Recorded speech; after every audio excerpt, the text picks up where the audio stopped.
Hey everyone, my name is Adelia Kirchner. I'm one of the writers here at the Tennessee Conservative, and today I have with me a very special guest, one of our few and most conservative state lawmakers in Tennessee.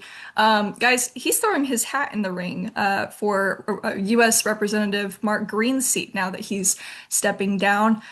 So he's trying to get up in the United States Congress. Representative Jody Barrett out of Dixon, Tennessee. Jody, thank you for taking the time to talk with me today.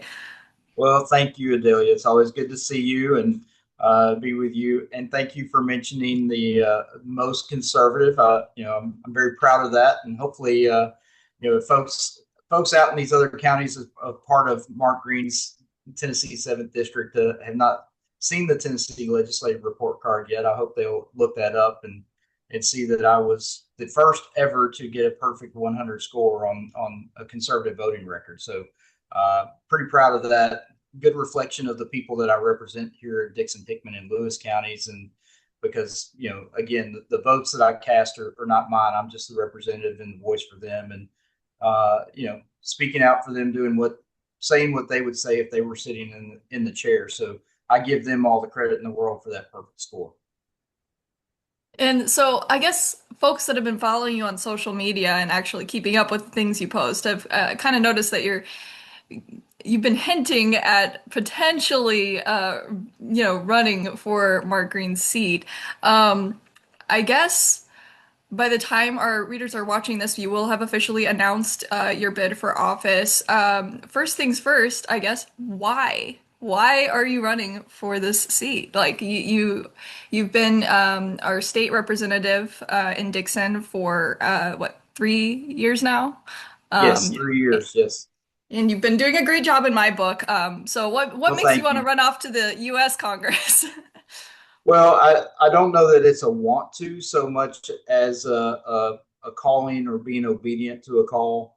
I started getting some phone calls and emails from friends around the district, actually, folks that don't even live in the congressional seventh, letting me know that they were hearing rumblings that Dr. Green was going to resign, and they were already trying to recruit me and urge me to run for that seat. And, I explained to them, look, I didn't really have a burning desire to go to DC. I felt like I was called to serve in this role as state representative, and God kind of opened those doors and made that possible for me to do this, and for my family to support me to do this.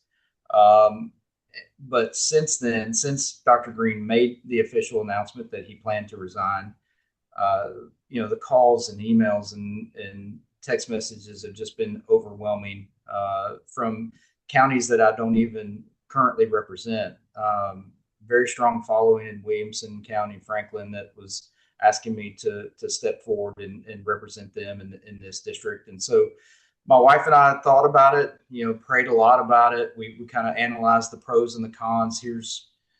With it being a special election, it's a very short, compressed time frame to do it, about 90 days, and didn't necessarily have to sacrifice my state seat in order to do it.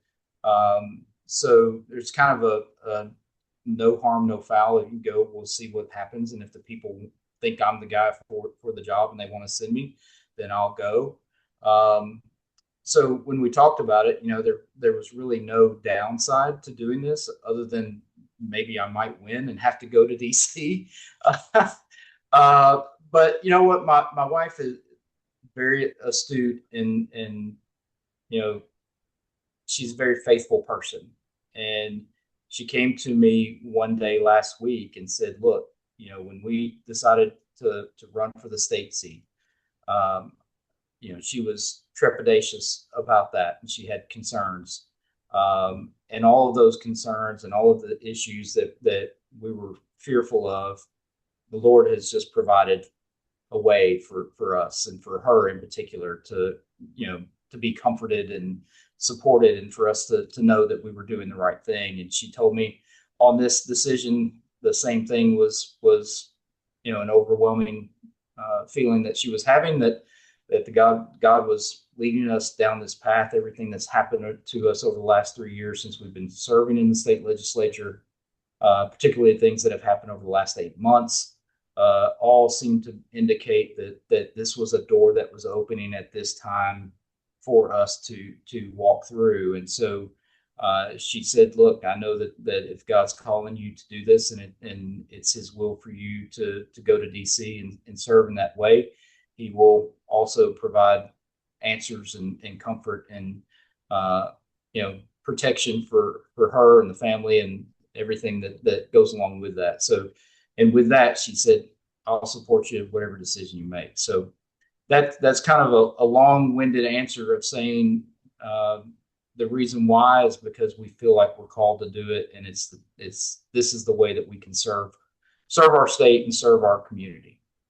I love that you say we because it definitely is a family decision, a marriage decision when you make the choice to run for office. And if it isn't, you've already kind of messed up a little, but because For you do sure. kind of put all of you out on the line when you take public office and open yourself up to that criticism. Well, later this year, we will celebrate our 29th anniversary. And so you don't get to 29 years or beyond without working as a team and making sure that we're doing things together and on the same page whenever we make big decisions like this. So I wouldn't want to do this with anybody else. That's so sweet. Okay, and then another question I had is like, okay, so typically the thing I say about holding federal office in a legislative capacity is like the likelihood of you being able to actually get important things done and get any legislation that you want to see pushed through actually pushed through, I feel like it dwindles the higher up you go. So, like, there's obviously local legislative bodies like county commission, and then you get up to the state legislature. And then I feel like when I watch the US Congress, when I watch the federal legislature work, it just seems so slow and ineffective and like, and Right. so obviously with Trump being in office, there's more likelihood of some right-leaning things getting done, as opposed to if you were running for the seat during the Biden administration or, a left-leaning administration. But I mean, do you feel like you'll actually be able to get things done? And how do you feel like that experience might differ from how you've had to work to get things done in the state legislature? So, there's some fundamental differences between what goes on in Nashville and how we're operating in Tennessee with the supermajority that we have versus what the situation is in DC. And so, certainly with a much larger chamber in the U.S. Congress with 435 members, that's a lot of cats to wrangle. But with the Republicans having such a razor thin, narrow majority right now in Washington, they need every single vote to get things passed. Uh, and President Trump is trying to make sure that he keeps everybody on the boat rowing in the same direction. And as we've seen, there's been a few that have been making that difficult. So you have to be a part of the team in DC and stick together to make sure that you're getting big agenda items through. But because they need every vote, they have to include everyone in the conversation. So it would give whoever gets elected in this seat is going to have the ability to have some influence, maybe a small amount of influence, but have some influence over policy and what gets passed. But also, you got a really good bargaining chip with that vote that they need so badly to get some things done for the district back home. And this district in particular has been overlooked for a long time. And so, you have this swath of counties west of Nashville, rural counties, and then a couple across the river that are, I say Middle Tennessee, but I think Decatur County and Benton County would argue, no, sir, we're West Tennessee. But we're all part of this swath of counties west of Nashville that have been overlooked. And we have needs out here in the rural areas that need to be addressed. And I think only someone that lives and breathes and grew up in this area can understand that. And so, that I think it would be a focus of mine trying to really serve these counties that have been left behind somewhat with the rapid growth that we've had in Nashville and Clarksville.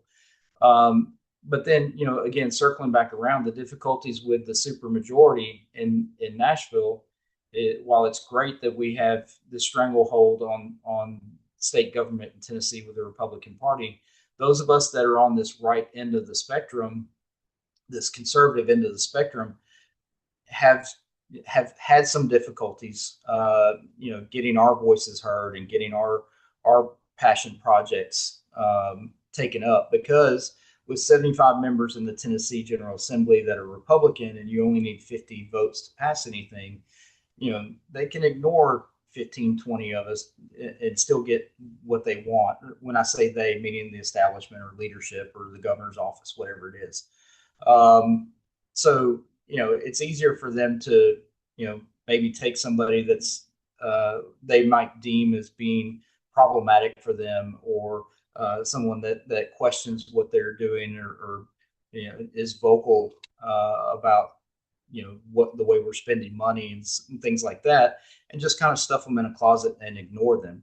And that can't really be done in DC right now. As I said, they need every vote. So there's some attraction for me in being in that different setting and having ability to have a seat at the table, and be able to weigh in and swing maybe a bigger stick than I currently have here in Tennessee.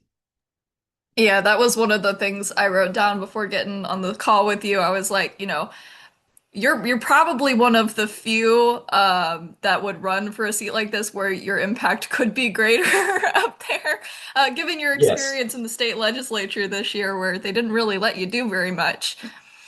Yeah, I mean, my first 2 years up there as freshman leader and being part of the leadership group, I've worked really closely with our leadership and got a lot of things done. Got some good bills passed for me, but this last year, obviously, the voucher thing was a big issue and a sticking point.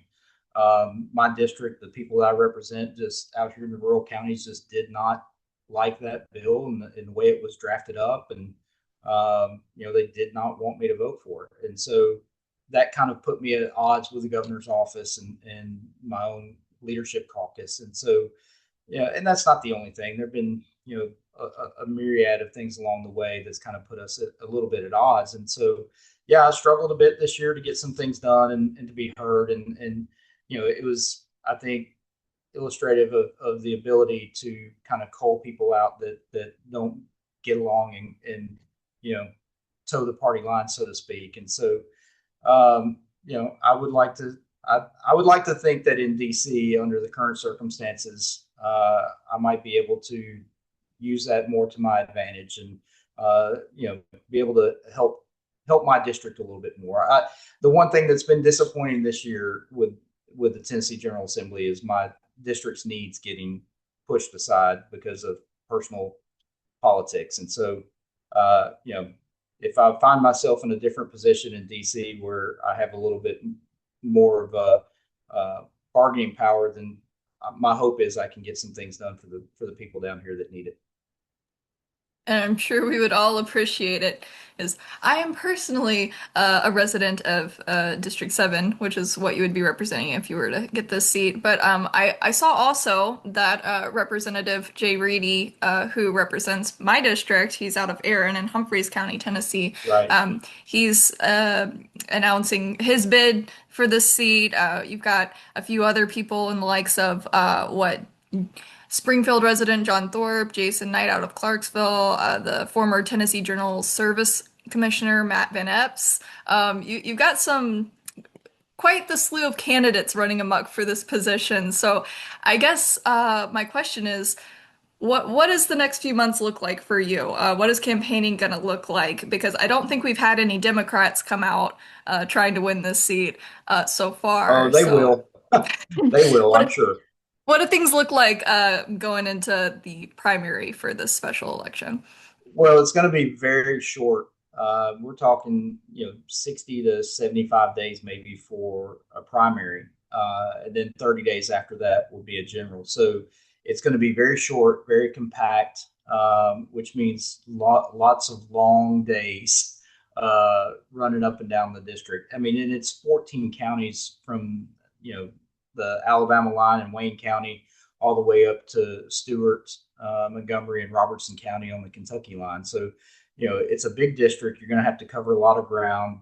Uh, some of us that are from this district, you mentioned Representative Reedy. He already has a base of counties there where he has some name recognition and people know him. I have the same luxury here in Dickson and Hickman County.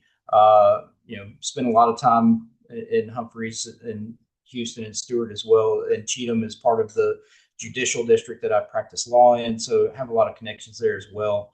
So really, I think all of us are going to be trying to, get our name and our face in front of people, introduce ourselves, let people know who we are and what we're really about. And thankfully, it's a special election that the people get to decide. This isn't going to be an appointment by the governor or somebody else. So it's all going to come down to who turns out on some random, Tuesday, election day at the end of September or early October. And my hope is that my base and the strong conservatives in this area that like what I've done and look at my voting record and approve of how I've handled myself and fought for my people, will turn out and get excited and make sure that they're there on election day to push the button for me. Well, I look forward to watching your campaign and seeing the results. I hope they're in your favor personally. Can't speak for the rest of our team, but I will speak Well, I for appreciate myself. that. Thank you for coming on and doing this interview with me. I'm sure our readers will appreciate it. And good luck. Thank you so much. I'm looking forward to getting out and meeting everybody. And let me just say, my website will be jodybarrett.com.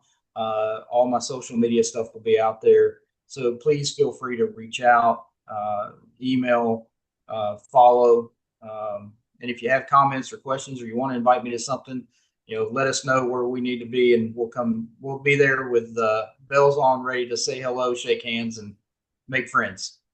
Wonderful. All right. Thanks. Thank you.